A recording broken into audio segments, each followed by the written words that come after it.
राष्ट्रपति जी का कोई रोल नहीं होता है, क्योंकि वो संसदीय मामला क्या तो रोल नहीं होता है उसमें कोई रोल एग्जीक्यूटिव, जुडिशियरी और पार्लियामेंट्री नहीं चाचा आप जानते होंगे हमारे हिंदू धर्म में कोई भी चीज एक छोटा सा पूजा भी होता है।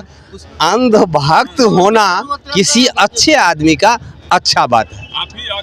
देश के लिए जो है ना, मतलब मोदी जी कुछ काम करें ना करें तो भी ठीक है, महंगाई बढ़ाए तो देश में जो है रेलवे का जाल बिछा गया है, ये 10 साल में बिछा गया था। ओ चाचा सुनिए, 10 साल में बिछ गया था। कांग्रेस के राज में जितना काम हो गया है ना, उसको ये चूना ने पटना जैसा कि अभी आप देख रहे हैं आरपी न्यूज, और अभी हम मौजूद है पटना जंक्शन पे। जैसा कि बता दें 2024 लोकसभा चुनाव का आगाज हो चुका है और इस पे चर्चा करने के लिए हम आए हुए हैं पटना जंक्शन पे। हमारे साथ अमितेश भैया, इनसे बात करेंगे। भैया सबसे पहले आपका स्वागत है हमारे चैनल। जी बहुत बहुत धन्यवाद और दर्शकों का भी बहुत बहुत आभार। भैया सबसे पहला क्वेश्चन है कि बीजेपी का एक स्टेटमेंट आया उनका कोई नेता का कि अगर इस बार हम 400 पार करेंगे तो हम संविधान को चेंज कर देंगे। कहाँ तक सही है चेंज करना? देखिए बिल्कुल गलत हो रहा है अभी इस देश में, और यदि कोई व्यक्ति कह रहा है कि हम संविधान बदलेंगे तो मतलब अच्छा आप एक बात बताइए भाई साहब, कोई अपने बाप को बदल सकता है? संभव नहीं है। संभव नहीं है ना। तो इसी तरह से वो लोग संविधान को बदलने का बात कर रहे हैं तो ये असंभव बात है। और लेकिन अगर उन्होंने जरा से भी कोशिश करी तो इस देश में काफी खतरनाक क्रांति फैलेगी। अच्छा कहीं ना कहीं बीजेपी के खेमे में इस बात का चर्चा हुआ, तब तो आखिर कोई बयान दिया है। हाँ बिल्कुल, भाजपा के 3-4 बड़े बड़े नेताओं का यह बयान है और हमारे बिहार के भी एक बड़े नेता का यह बयान है कि अगर हमारी 400 पार की सरकार बनेगी तो हम देश संविधान को खत्म कर देंगे। अच्छा नीतीश कुमार नवादा आए थे प्रधानमंत्री मोदी के साथ, तो वहाँ से वो एक बयान दिए थे कि अगर इस बार हम सत्ता में आते हैं बीजेपी के साथ में तो हम 4000 सांसद लाएंगे नवादा में। तो संभव है क्या 4000 सांसद? देखिए ज़्यादा हम कुछ नहीं कहेंगे। अमित शाह जी ने बोला था कि हमने दरभंगा में एम्स बनवाया है, तो हमारे मुख्यमंत्री जी को दरभंगा के एम्स में जा करके अपना इलाज कराना चाहिए, क्योंकि जो हमारे मुरेठा वाले उप मुख्यमंत्री जी हैं ना, उनके साथ रहते रहते उनके भी दिमाग का नस लगता है कि अब जाम हो गया है। अच्छा बीजेपी कहती है, मोदी जी कहते हैं कि पूरे भारत का 140 करोड़ जितने भी भारतवासी सब मेरा परिवार है, तो फिर आप किसी एक परिवार पे उंगली उठाते हैं, कहाँ तक सही है? एक मिनट, सब उनका अगर सब उनके परिवार हैं तो किसानों पे गोली अमितेश पांडे बरसा रहा है, किसानों पर रबड़ की गोलियां अमितेश पांडे मार रहा है, छात्रों पर युवाओं पर लाठीचार्ज अमितेश पांडे कर रहा है। इस बात का जवाब दे मोदी जी, क्या किसान उनका परिवार नहीं है? क्या हम जैसा छात्र उनके परिवार नहीं है? क्या देश के जो युवा बेरोजगार हैं मोदी जी का परिवार नहीं है? क्या आप जैसे ईमानदार पत्रकार मोदी जी का परिवार नहीं है ना? पत्रकारों की भी रोजाना इस देश में हत्या हो रही है। आपको पता होगा, परसों हमने एक खबर पढ़ी, मसौड़ी में एक पत्रकार की हत्या कर दी, मार दिया गया। तो कितना तक सही है, कहाँ तक सही है? आप भी आए दिन सुन रहे होंगे। तो क्या आप नहीं चाहते कि एक पत्रकार होने के नाते हमें भी सुरक्षा प्रदान की जाए? बिल्कुल चाहिए। तो क्या आप मोदी जी का परिवार नहीं है? जब वो मोदी जी के हिसाब से, मोदी जी के हिसाब से तो परिवार है। तो बोले हैं कि राम मंदिर में कांग्रेस और आरजेडी का हाथ है कि बनने नहीं दे रहा था सत्ता। एक मिनट, देश की राष्ट्रपति जी कहाँ थी? द्रौपदी मुर्मू जी, बताइए, उनको मंदिर में लोग जाने दिए?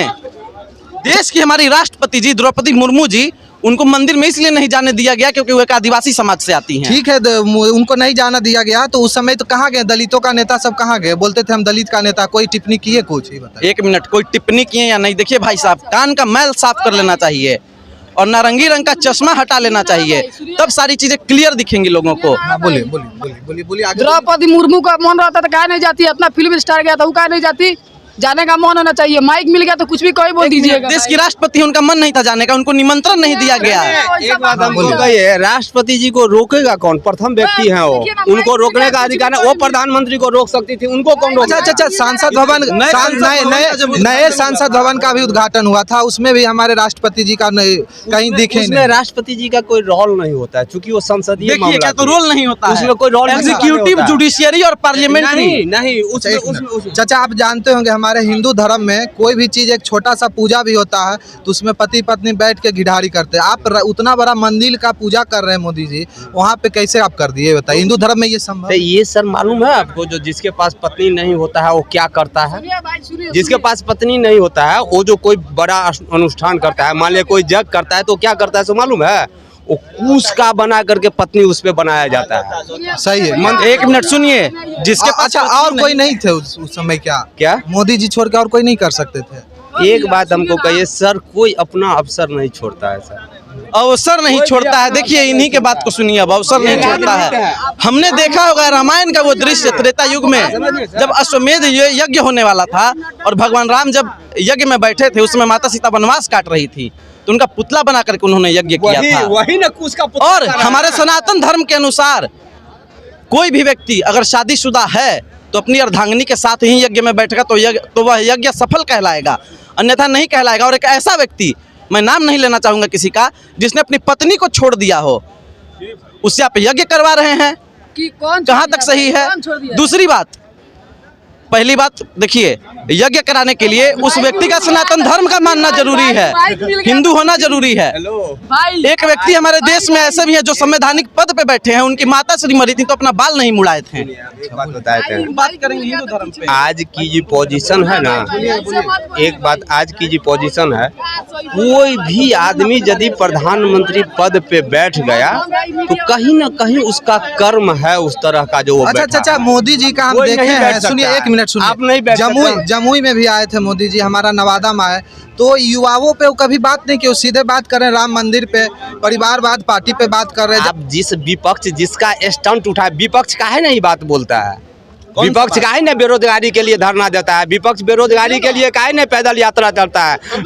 कहाँ कर रहा है? भारत जोड़ो यात्रा नहीं देखे, न्याय यात्रा देखे कि नहीं देखे? राहुल गांधी कितना किलोमीटर गए प्रधानमंत्री? कहाँ कभी लड़का का बात हुआ? कहाँ कभी बेरोजगार का बात हुआ? कांग्रेस का शपथ, कांग्रेस का आप जिसका बात कीजिएगा जवाब तो उसी का ना लोग देगा। आप विपक्ष जिसका बात करेगा जवाब तो लोग उसी का ना देगा। अपने प्रधानमंत्री तो मणिपुर आज तक नहीं गए, इस पे क्या कहना चाहेंगे? गए मणिपुर, बताइए ना। अभी चुनाव भी आ गया, चुनाव में भी नहीं जा रहे, इतना डर है मणिपुर से उनको। अब एक बात हम बताइए ना। एक बात बताइए, जो मणिपुर को कौन परिस्थिति में देश बनाया, राज्य बनाया गया, ये पहले समझिए उस बात को। मुख्यमंत्री आपका सुनिए, मुख्यमंत्री आपका, अरे सुन तो 17 महीना में तेजस्वी यादव ने कितना नौकरी दिया? 17 महीनों में। देखिए, मुख्यमंत्री आपका है, राज्यपाल भी आपका, फिर भी आपके पास लॉ एंड ऑर्डर नहीं है। वहाँ लॉ एंड ऑर्डर की बात ही नहीं है। आप क्या कर रहे हैं? वहाँ जो स्टेट बनाया गया वो किस परिस्थिति में बनाया गया, उसको जब अध्ययन कीजिएगा तो आपको इसका नॉलेज हो जाएगा जो क्यों नहीं जा रहा है। आप क्यों नहीं हो रहा? और सुनिए ना, लॉ एंड ऑर्डर की बात हो रही है, क्यों बनाया गया, क्या बनाया गया, इस पे बात नहीं हो रहा, लॉ एंड ऑर्डर की बात हो रही है। प्रधानमंत्री का कर्तव्य। अच्छा, आप देश के प्रधानमंत्री हैं तो आप युवाओं पे क्यों नहीं बात करते? आप आते हैं तो राम मंदिर पे बात करते हैं, परिवारवाद पार्टी पे बात करते हैं, ना महंगाई पे बात करते हैं, ना आप युवाओं को जॉब के बारे में बात करते हैं। महंगाई पे बहुत कंट्रोल है। कैसे कंट्रोल? बहुत कैसे चीज का दाम बढ़े? कंट्रोल है? बताइए 2 साल में कौन चीज का दाम बढ़े? कितने में दाल आप खरीदते थे? पेट्रोल से लेकर डीजल से लेकर कितना लीटर का दाम बढ़ा? लोहा, सीमेंट, पेट्रोल सब फिर हवा खा के रह जाते हैं क्या? पेट्रोल कितना में नहीं रुक जाओ बाबू, एक बात हम बताते हैं, अंधभक्त होना किसी अच्छे आदमी का अच्छा बात है। देश के लिए जो है ना, मतलब मोदी जी कुछ काम करें ना करें तो भी ठीक है, महंगाई बढ़ाए तो ठीक, मतलब अंधभक्ति में डूबे तो वो ठीक है। सुनिए सब बात का एक बात सुनिए। बिहार में किस 10 पॉइंट बताइए कि क्या काम हुआ है? क्या नहीं काम? बताए ना 10। अरे भाई चाचा सुनिए बोलिएगा तब ना, ऐसे क्या हल्ला क्या होगा? इनका सुनिए। आप बोले ना कि आप बोले ना मोदी जी का अंधभक्त लग रहा है, ठीक है, हम 9 साल 10 साल में अंधभक्त है, 65 साल कांग्रेस रहा तो उन लोगों को क्या कहा जाए? अब बस यही जवाब जो देगा बताइए। वो बोलेगा ना, हम तो जय श्री राम बस। बताइए चाचा। कांग्रेस ने भागिए नहीं, बोल के भागिए नहीं। हाँ, बोलिए। आज पूरे देश में जो है रेलवे का जाल बिछा गया है, ये 10 साल में बिछा गया था। ओ चाचा सुनिए, 10 साल में बिछ गया था। कांग्रेस के राज में जितना काम हो गया है ना, उसको ये चूना ने पुतवा पा रहे हैं।